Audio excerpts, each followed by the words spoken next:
आज का जो हमारा टॉपिक है जर्नी ऑफ हिस्ट्री, यानी हमारा पहला टॉपिक है what, where, how and when.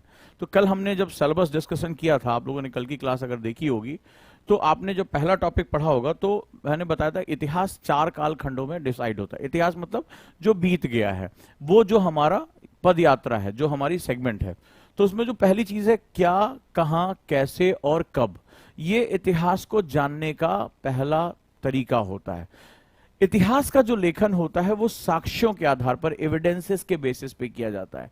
Evidence जो होते हैं वो एक तरह से पर्सपेक्टिव होते हैं कि आप उसको किस रूप में देखना चाहते हो, आप इसको पॉजिटिव, नेगेटिव किस रूप में देखना चाहते हो, आपके ऊपर है। तो अगर मैं बात करूं तो हमारा आज का जो पहला चैप्टर है जिसको हम डील करने जा रहे हैं हिस्ट्री में, और वो है क्या, कहां, कैसे और कब।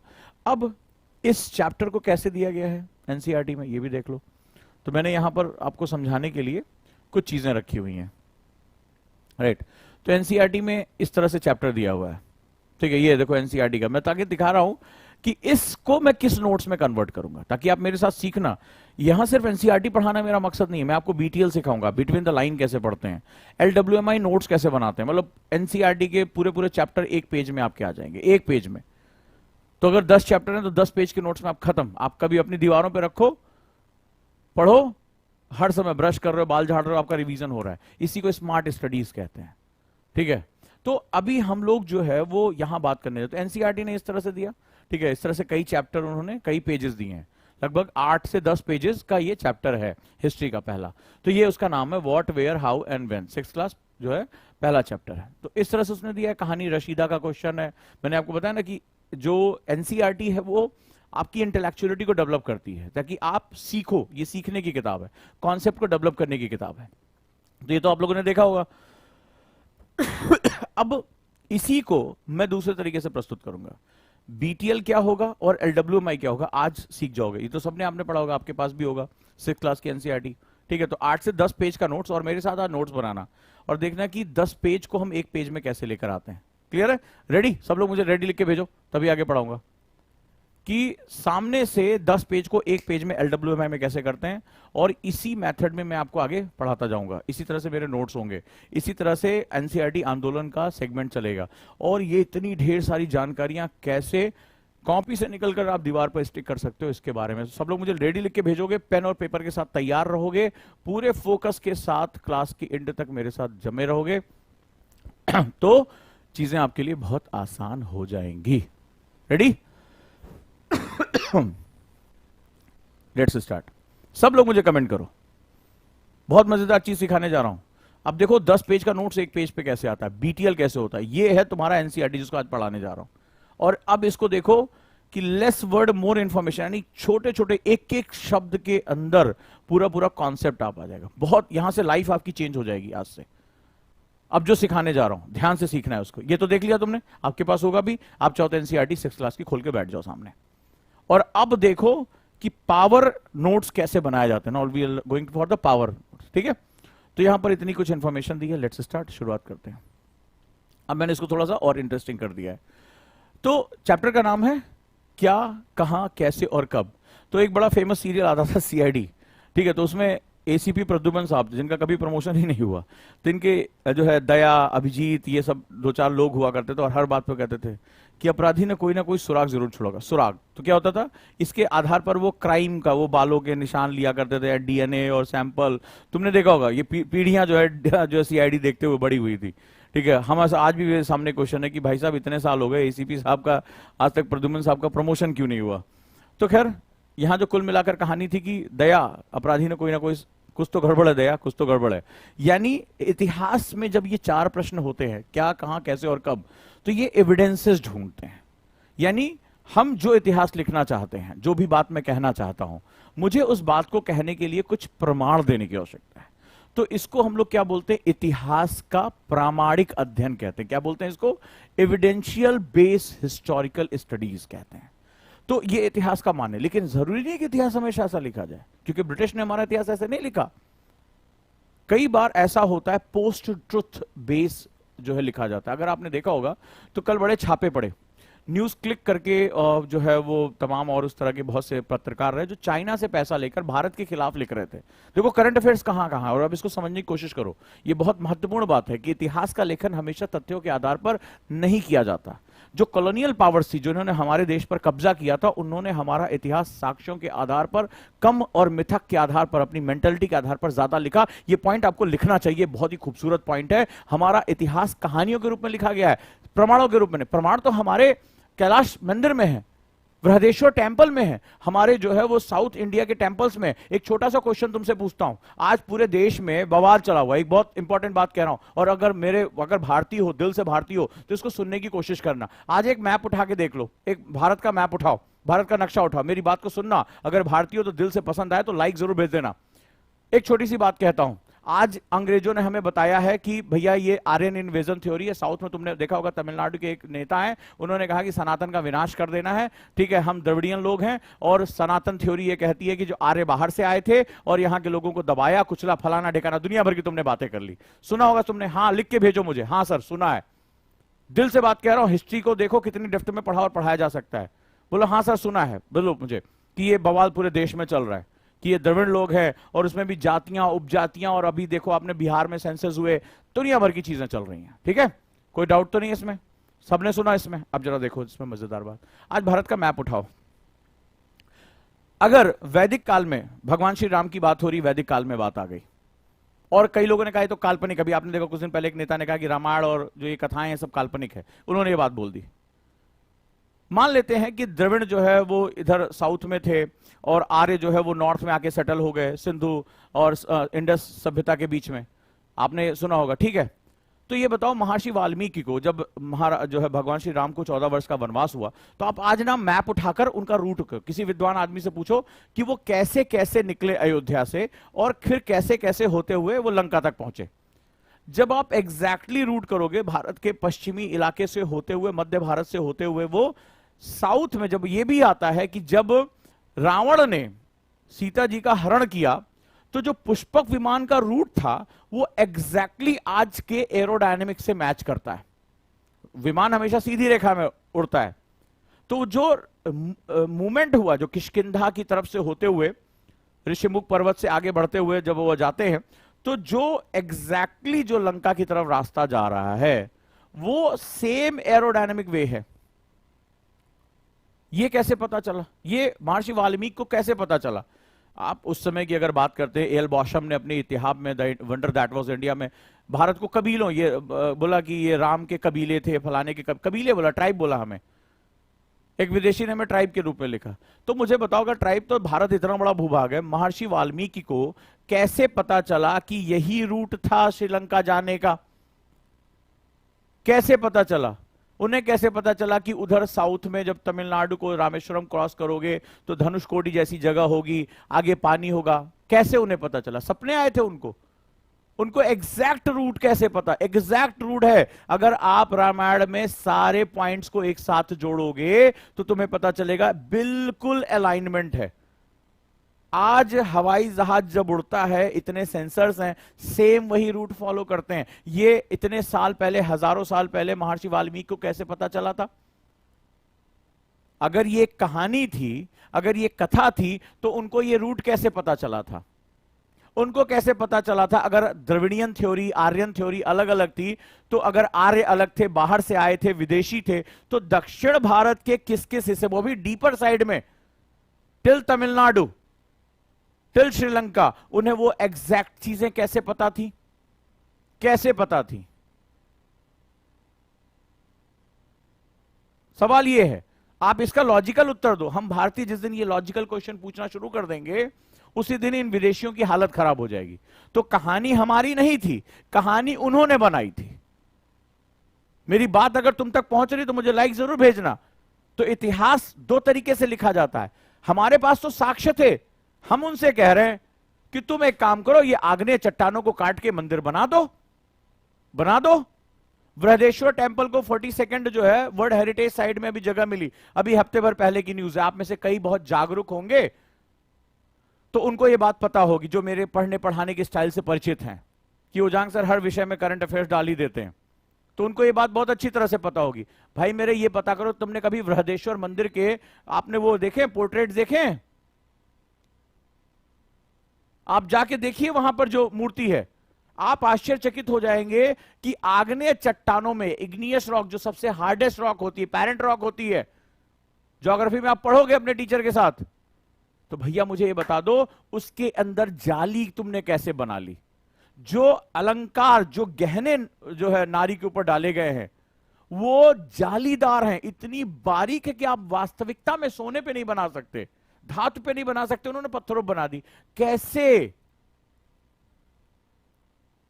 कैसे ये सोचो, बनाई कैसे होगी? कोई जादू टोना किया होगा, आबरा का डाबरा किया होगा, या वो बहुत स्किल्ड थे?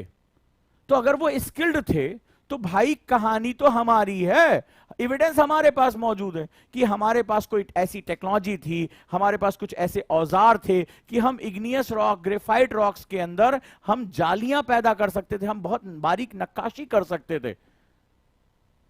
हमारे पास एनाटॉमी की डिटेलिंग, सवाल ये नहीं कि आप कहते हो वो क्या नाम है वहां पर मूर्तियां थी, वहां पर फलाना ऐसी मूर्तियां बनी हुई, आप इसके बारे में बात करो। सवाल है एनाटॉमी की नॉलेज, एनाटॉमी मतलब शरीर विज्ञान, शरीर विज्ञान की इतनी बारीक नॉलेज जिसके पास, जिस सभ्यता के पास होगी वो सभ्यता पिछड़ी कही जाएगी। माइकल एंजेलो बनाता है एक शरीर के बारे में, वो पूरी दुनिया में बहुत फेमस है। माइकल एंजेलो बनाता है एक जो है वो नग्न व्यक्ति का चित्र, कहा जाता है कि उसने शरीर के बारे में इतना कुछ शरीर के बारे में बना दिया। माइकल एंजेलो 15वीं 16वीं शताब्दी में बना रहा है, तुम्हारा बहुत फेमस है। हजारों साल पहले हमने जो है एनाटॉमी का इतना बढ़िया विस्तृत चित्रण किया है कि हमने आग्नेय चट्टानों पर, आप जाएंगे वहां मंदिर में तो महिला की चोटी जो कमर के नीचे तक है वो बारीक कैसे वास्तव में गुथा जाता है, जो चोटी बनाई जाती है वो हमने एक ही चट्टान को काट के बना दी है। तो भाई मेरे, हम आगे है वो आगे। तो यहां पर जो मेरा सेगमेंट है वो ये है कि इतिहास लेखन दो तरीके से होता है, एक साक्ष्य के आधार पर। तो यहां मैं तुम्हें यह कहना चाहता हूं, भारत का जो इतिहास लिखा गया वो साक्ष्यों के आधार पर लिखा गया। अगर आर्य बाहर से आए थे, द्रविड़ियों का उन्होंने वो किया, तो भगवान श्री राम का रूट उस द्रविड़ क्षेत्र से होकर क्यों जा रहा है? और एग्जैक्टली महर्षि वाल्मीकि अगर बाहर से आए थे, वो वैदिक सभ्यता के थे और ये कहानी थी, तो उन्हें वो सारे स्थान एग्जैक्टली कैसे पता है? मुझे बताओ। सपने आए थे उनको, दिवा सपने उन्होंने देखे थे, इसका लॉजिक हमारे पास होना चाहिए ना। इसका मतलब हमारी सभ्यता इससे बहुत विकसित थी। बीच के समय काल में हमारा ज्ञान वो लुप्त हो गया है, हमें वापस उसको पाना है, ये भारतीयों की जिम्मेदारी है। तो इतिहास लेखन दो तरीके से होता है, एक साक्ष्यों के आधार पर, on the basis of evidences. जैसे आज हम यही बात कर रहे हैं, हम ये एसीपी प्रद्युमन की तरह है, आज हमारे लोग खोज रहे हैं, आज कह रहे हैं कुछ ना कुछ तो सुराग छूटे, क्योंकि हमारा इतिहास बीच से गायब कर दिया गया है।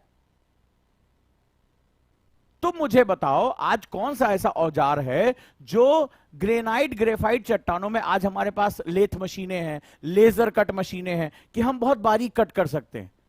और अगर ये चीजें हजारों साल पहले हुई हैं तो टेक्नोलॉजी अब की एडवांस है या तब की एडवांस है? तुम मुझे जवाब दे दो। और अगर हम हजारों साल पहले ज्यादा एडवांस थे तो हमारा इतिहास बहुत उन्नत होना चाहिए।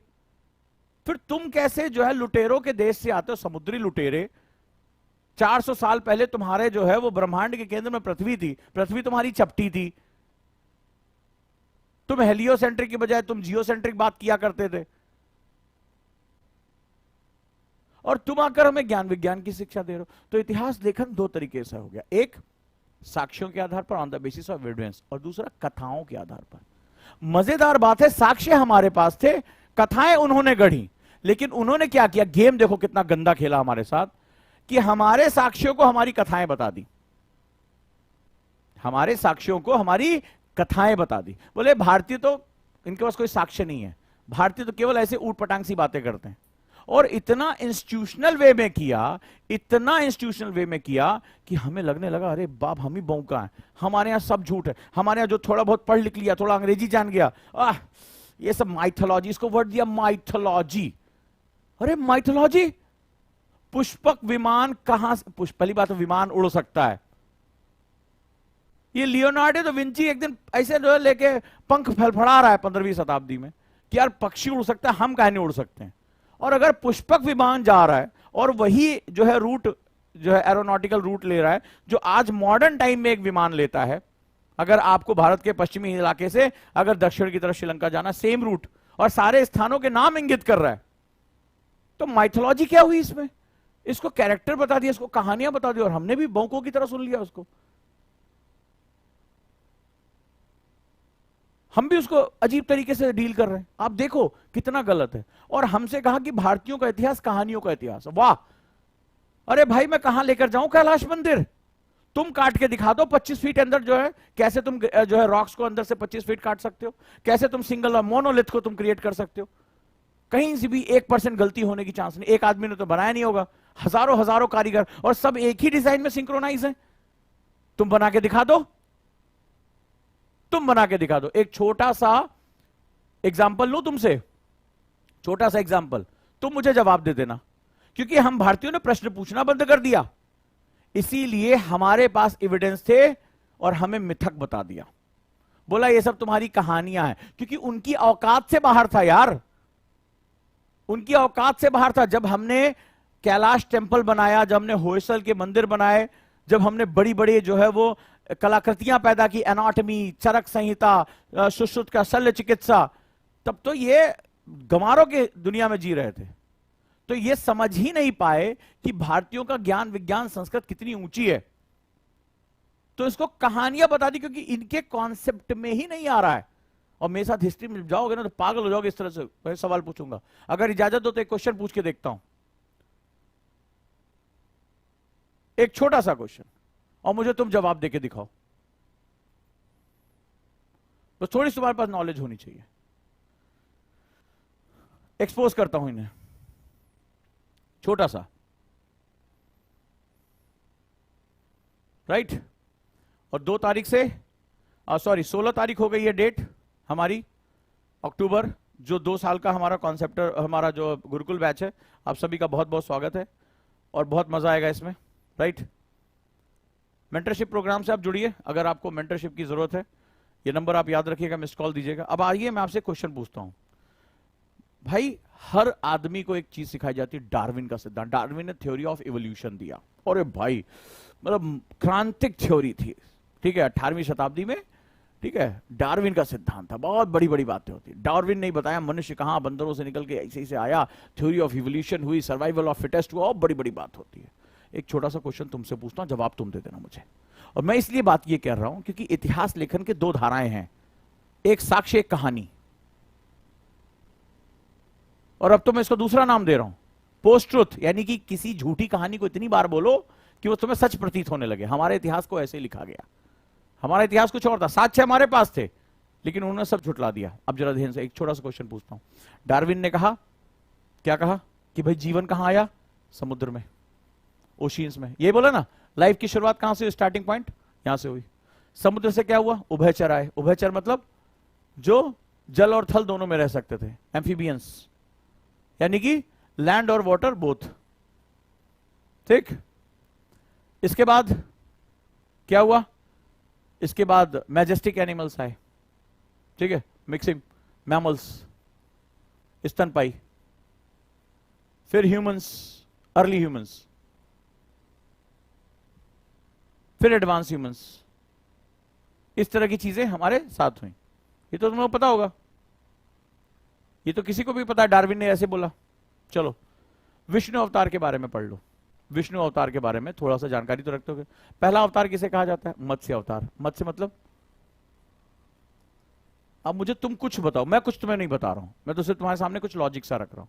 मत्स्य अवतार की बात हुई, और ये सब बात हमारे यहां हजारों साल पहले है। डार्विन तो 18वीं शताब्दी की बात कर रहे हैं, हजारों साल पहले की बात कर रहा हूं, ठीक है। थोड़ा सा बात करते हैं इसमें, सिंपल सा। मत्स्य, मत्स्य के बाद कच्छप यानी कछुआ, कूर्मा अवतार। तो कछुआ क्या होता है? एम्फीबियन होता है, जल और थल दोनों पे रह सकता है। फिर नरसिंह अवतार, यानी कि मनुष्य और शरीर जो है वो मिक्स रूप है, यानी मिक्सचर फॉर्म में। इसके बाद राम का अवतार। इसके बाद जो आदर्श रूप में हम आगे बढ़े और प्रैक्टिकल रूप में जाते हैं, कृष्ण अवतार। तो हम क्या देखते हैं इन दोनों में हमें एक बड़ी अजीब सी सिमिलरिटी दिखाई पड़। और इससे पहले क्या हुआ था, मानव में भी क्या हुआ था, बौना वामन आया था। ठीक है, बौना यानी कि इंसान की शुरुआती जो आई थी, होमो इरेक्टस बोला जाता है उसको। तो वो सीधा खड़ा होने से पहले क्या था, जो रामापिथेकस या अन्य जातियां तो वो थोड़ी सी छुपी हुई थी, झुकी हुई थी, छोटे आकार की थी। तो वामन अवतार है, विष्णु का एक अवतार है वामन अवतार, जिसमें हाइट कम है।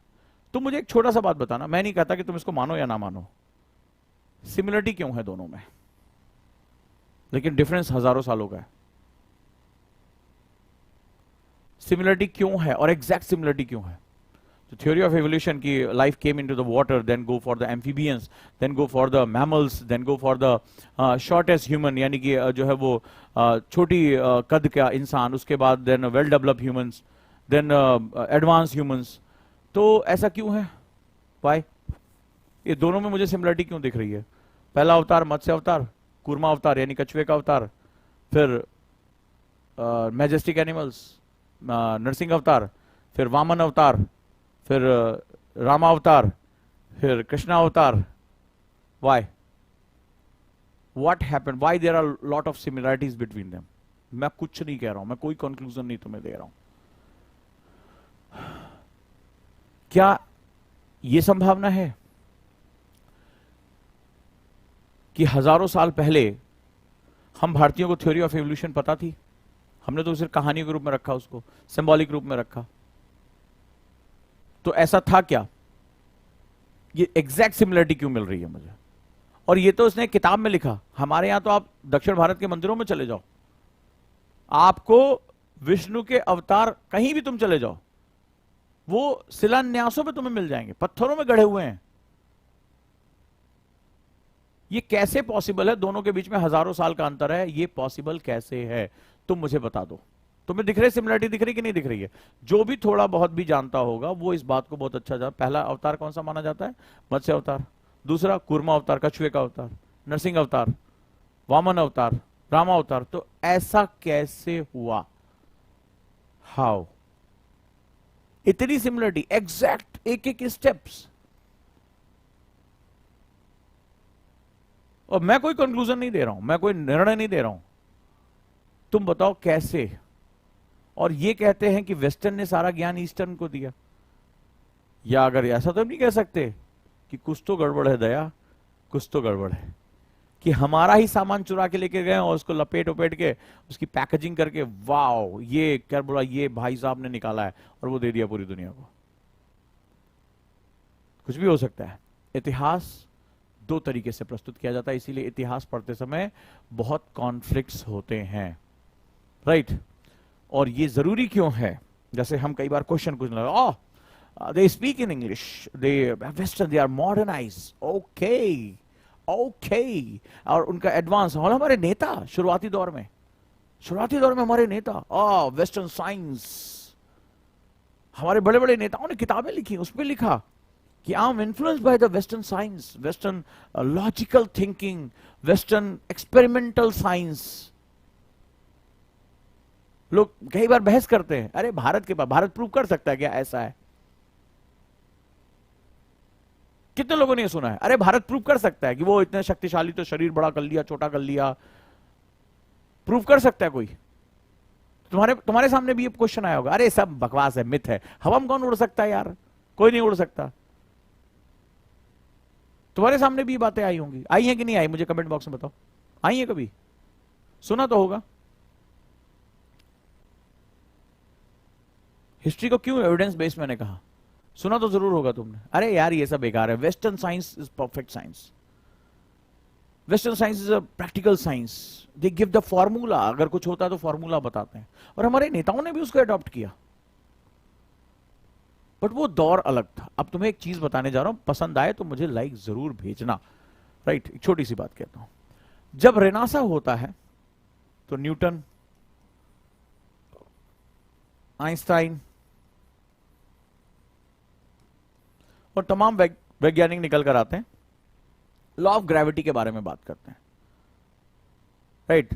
थ्योरी ऑफ रिलेटिविटी के बारे में बात करते हैं, इसको बोलते हैं न्यूटोनियन फिजिक्स। न्यूटोनियन फिजिक्स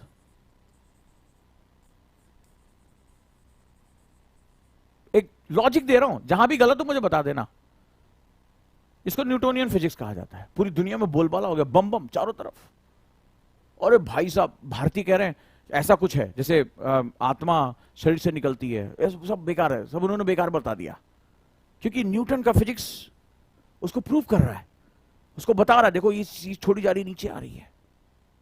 तुम्हें भी पढ़ाया गया होगा, ये दौर था और जबरदस्त तूती बोली इनकी, और इसी के दम पे उन्होंने पूरे बताया देखो हम साइंटिफिक हैं, हम हर चीज लॉजिकल कह रहे हैं, वी आर लॉजिकल, तुम तो इलॉजिकल बात कर रहे हो।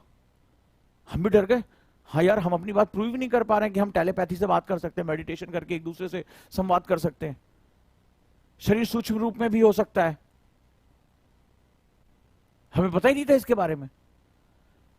दिक्कत यह थी कि हम एक्चुअली एडवांस बहुत थे, और हमारा इतिहास उसने लिखा है जो हमसे बहुत कम एडवांस था टेक्नोलॉजी का। मैं प्रूव करने जा रहा हूं तुमसे। तो एक हो गया, इसको हम लोग बोलते हैं न्यूटोनियन फिजिक्स, न्यूटोनियन साइंस। ये हैवी मैटर, दिखने वाले पदार्थ, भारी पदार्थों पर काम करता है। लेकिन एक इससे भी एडवांस थ्योरी है जिसको ये प्रूव नहीं कर पा रहा, उसको बोलते हैं क्वांटम फिजिक्स। क्वांटम फिजिक्स ये बहुत माइक्रो लेवल पे काम करता है, ये वेव फॉर्म में काम करता है। अब ये ऐसी ऐसी बातें कर रहा है, जैसे इसके हिसाब से दुनिया की सबसे तीव्रतम चीज क्या हो सकती है, E=mc²।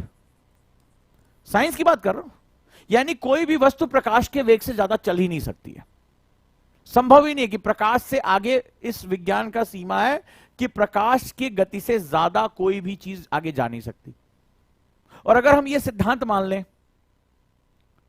कि प्रकाश की गति ही महत्तम गति है, तो हमारे ब्रह्मांड का जो आकार है, जो उसका विस्तार है, आप ब्रह्मांड के एक कोने से दूसरे कोने जा ही नहीं सकते। अरबों खरबों साल लग जाएगा प्रकाश को ही इस पॉइंट से उस पॉइंट पर निकलने के लिए। सो जो मल्टीवर्स की थ्योरी है, जो टाइम डायलेशन की थ्योरी है, वो प्रूफ होती नहीं है, वो खराब, इसमें कुछ ये हो ही नहीं सकता, पॉसिबल ही नहीं है। क्या टाइम से ज्यादा और कम, और क्या कम? टाइम डायलेशन तो तब होगा ना जो समय को एक फ्रेम, थ्योरी ऑफ रिलेटिविटी को फ्रेम मानो, तो तुम समय उस प्रकाश की गति से भी तुम ज्यादा चल गए। वर्म होल का कॉन्सेप्ट आ ही नहीं सकता इसमें, क्योंकि ये क्वांटम फिजिक्स इसको जो है न्यूटोनियन फिजिक्स को सपोर्ट नहीं करती है। और काकभूषुंड की कथा में कहा गया कि भाई ये तो कई बार हो चुका, यानी कि मल्टीवर्स है। आज ये मल्टीवर्स की बात कर रहे हैं, आज ये टाइम डायलेशन थ्योरी की बात कर रहे हैं, आज जो है ये क्वांटम फिजिक्स की बात कर रहे हैं, और इन्होंने हमें झूठा साबित किया। हमारे लोग भी बम बम उगा रहे हैं, भैया न्यूटोनियन फिजिक्स देखो, ये वस्तु गिराई सेब नीचे गिरता है, प्रूव फलाना। लेकिन इसका मतलब है कि हमारा जो ज्ञान विज्ञान था वो बहुत ही वेव लेवल्स पे पहुंच चुका था, वो बहुत एडवांस था।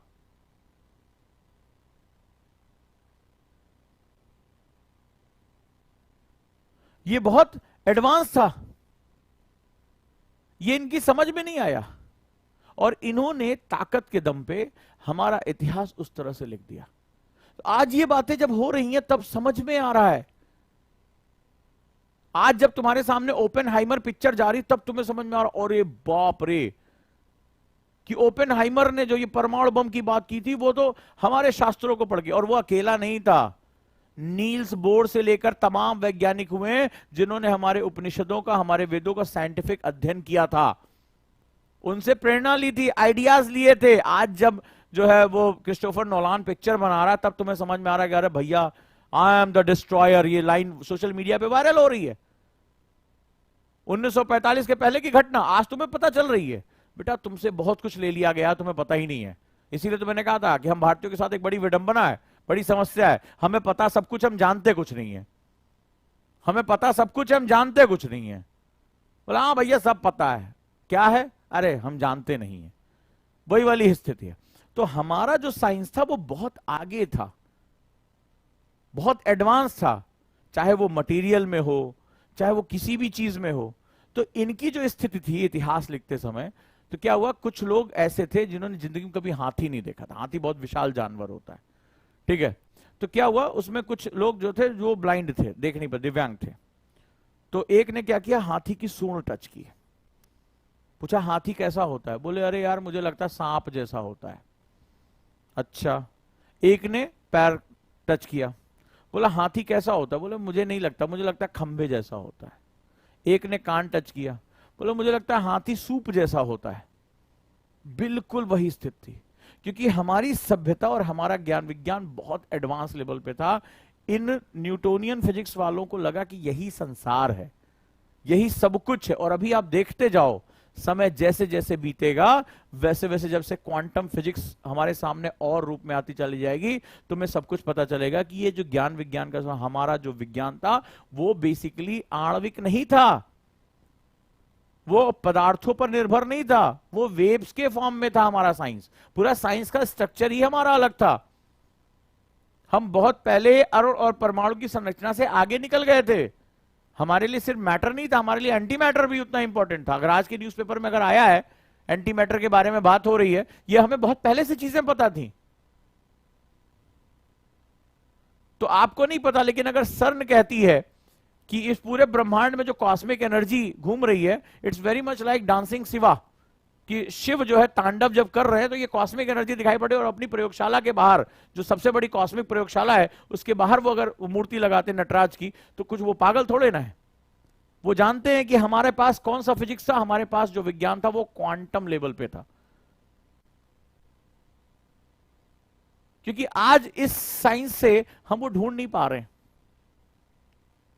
ये साइंस कहता है मैक्सिमम आप किसी चीज को दौड़ा ही सकते हो सिर्फ लाइट वेट के हिसाब से। लाइट प्रकाश की गति से ऊपर कुछ नहीं लेके जा सकते, और ये कुछ और ही है। तो आज उसको धीरे धीरे समय के साथ हम प्रूव करते जाएंगे, लेकिन उसको प्रूव करने के लिए हम भारतीयों को अपनी आवाज के साथ खड़ा होना पड़ेगा। हमें जानना और बताना पड़ेगा हु वी आर। तब तुम्हें पता चलेगा कि भाई मेरे, वो क्या बता रहे हो और ये क्या है। लॉजिकली तुम गलत प्रूव करो।